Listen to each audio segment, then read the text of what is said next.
Bonjour, je réponds à des questions qu'on m'a posées sur Instagram. Première question concernant l'abonné Lestrange Maria de ton pseudo. Coucou à toi si tu passes par là et merci. Donc Maria pour son prénom. C'est qui est Fenrir Greyback. Donc là je vais exposer du coup une biographie sur ce personnage. C'est un loup-garou et un sorcier en même temps. Il est affilié à Lord Voldemort et aux Rafleurs. En point positif, c'est qu'il est partisan de la supériorité de sa race sur les sorciers classiques. Voilà, il n'a pas de marque des ténèbres sur son bras. Voilà. En point négatif, c'est qu'il aime mordre les sorciers, surtout les enfants. Voilà. Et c'est sans doute lui qui a mordu Lupin. Et c'est à cause du coup de lui que Lupin est un loup-garou dans la saga Harry Potter.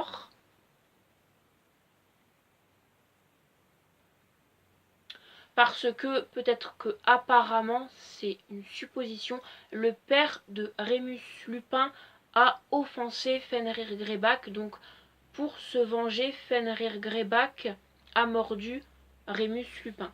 Je sais pas si c'est vrai, hein, mais ça peut être une supposition.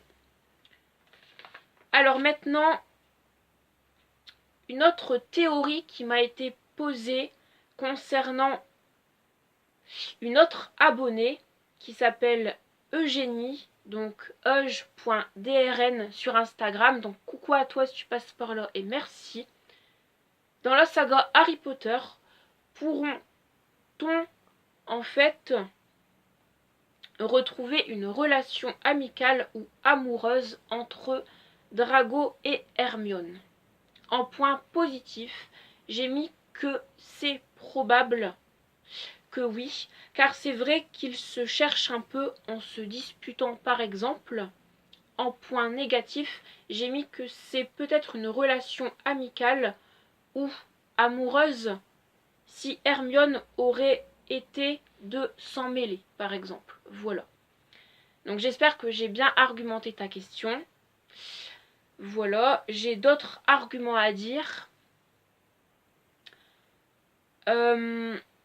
Si Hermione n'aurait pas été une Némoldue et qu'elle aurait été à Serpentard, il y aurait eu sans doute une possible relation amicale ou amoureuse entre ces deux personnages. Et il y a quand même un indice important dans la saga, notamment dans Harry Potter 2, la chambre des secrets, c'est le parchemin dans sa main à Hermione.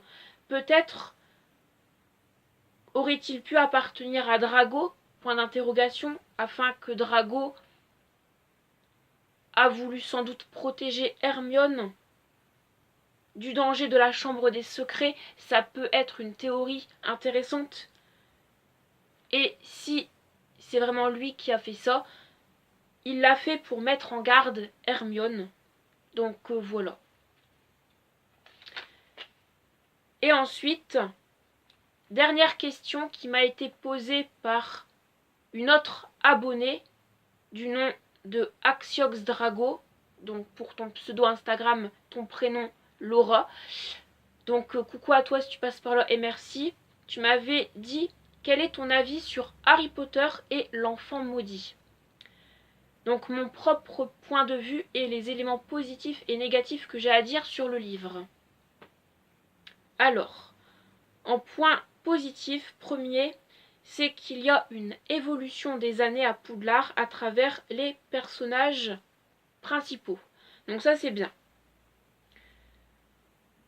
Ensuite, second point positif, c'est que le scénario est intéressant. Voilà. Les points de vue du livre sont intéressants également dans le scénario.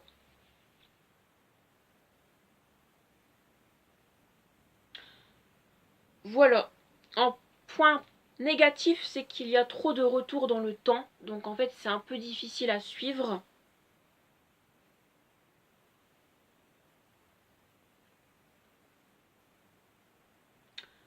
Notamment le retour à la Seconde Guerre des sorciers.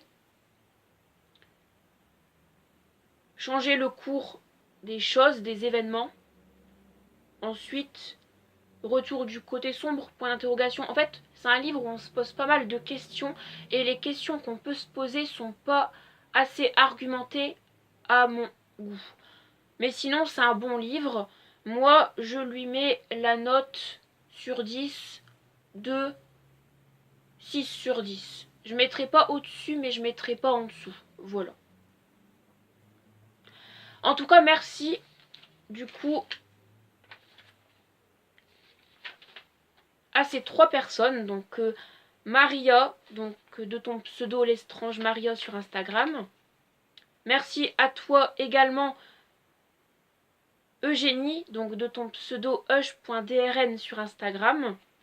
Et merci également à toi Axiox Drago, donc de ton prénom Laura. Ça m'a fait très plaisir de répondre à vos questions. Et moi, je vous retrouve à tout à l'heure pour de nouvelles vidéos. Merci. Bye. Ciao.